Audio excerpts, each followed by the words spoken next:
This week's multimedia discussion is based on leadership.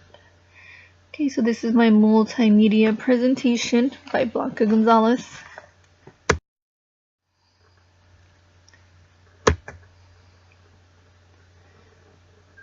Okay, our first task was to come up with a government agency scenario, and I chose a scenario I like to call safety checks. Okay, this is the following scenario. In a detention center, officers are required to physically conduct safety checks on their residents every 30 minutes. During camera audits, it was discovered that the officers were documenting that they were conducting these checks, but were not physically checking on the residents. Luckily, nobody was hurt during the discovery. Okay, so before I get into the 3 leadership theories, conducting safety checks is something really important in, detention centers, prisons, any type of place where we are in care for other people. Safety checks, especially at night when they're in the room and they're sleeping, it's really important that we physically check on them to make sure that they're safe and to make sure that nothing out of the ordinary is happening. When we do this in particular, we often document what's going on, or we just document the time that we did check on them. Okay, so 3 leadership theories. Okay, the first one's transactional leadership. And this is a transaction between a leader and a follower. It consists of reward and punishment. And it also needs to be mutually beneficial. So this kind of relationship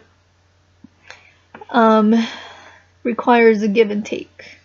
So it's very superficial. There's no getting to know your employees.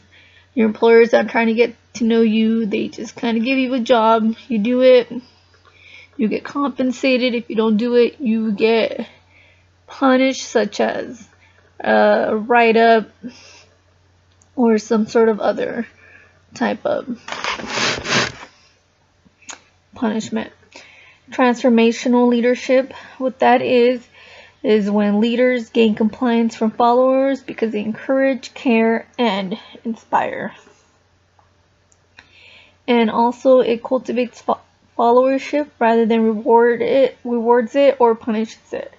So transformational leadership, this is when somebody in charge and the leader actually gets to know their employees and actually learns how they work, encourages them, looks at the little things that they can improve, and they show some sort of care. And also, so they set some goals for them to aspire to. Last one's the servant leadership. Okay, this is when the leaders desire to serve. So they share the powers with others. It puts the needs of others first, and it helps with developing job performance in others. So servant leadership, the leader actually goes out of their way to help those that are working for him. So it shares the powers. It gets to know their workers, and it helps them develop performance in the current job.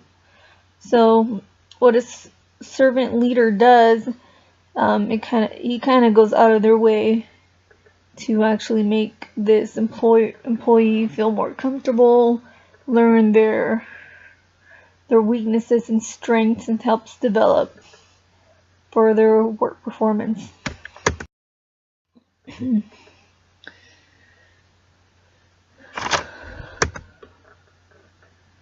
Okay, scenario application.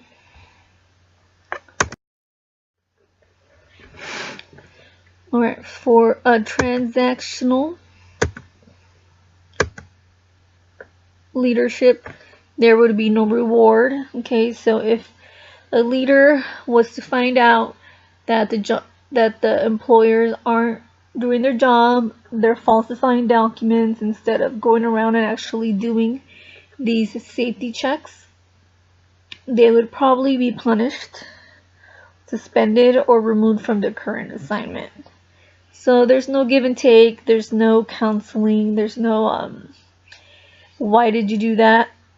It's really cut and dry in that aspect. Okay, transformational. Some counseling would occur. The leader would encourage workers to have more integrity. I believe it would give them an opportunity to change as well. I don't think it would go straight to a reprimand or a punishment.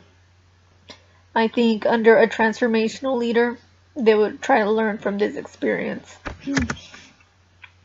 And for the servant leader, I believe that leader would ask what they can do to help. He would look for outside factors for the poor job performance, and he would probably modify the workload and make a plan with goals and objectives for that employee. Okay, so the Herzberg theory. Okay, hygiene factors for the Herzberg theory would be quality of supervision, job security, work/life balance, compensation, and benefits. So for the hygiene factors, it's pretty much just superficial. You know, you do a job, you get paid for it, you have a job security, and there's a high standard of quality of supervision. So a lot of the times, as Herzberg had mentioned, there is some dissatisfaction with the job because they are not encouraging their workers to, to promote, to do better than expected. They're kind of just expected to do the bare minimum. And you're here to do a job, we're going to pay you for it, and then you can go home. So there's not a lot of growth opportunity under the hygiene factors, just basic work essentials.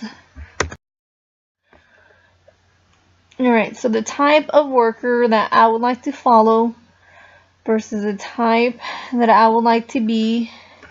Definitely I would like to follow a servant leader, somebody that goes out of their way to help me be a better worker, to help me perform better, and to help me grow.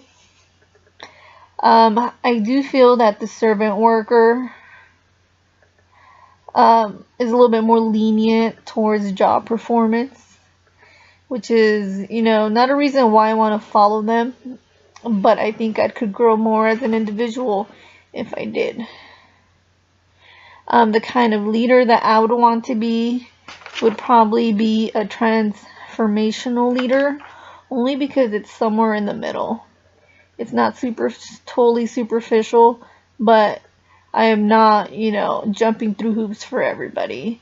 I believe that everybody should know their job description, everybody should know how to perform, and when there is room for growth and improvement, I could help, but as opposed to a servant leader where they're kind of, being lenient, being a lot more helpful.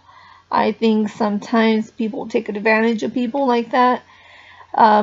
So I think transformational leader would be perfect for me, because I think, being assertive, holding people accountable also does help with job performance.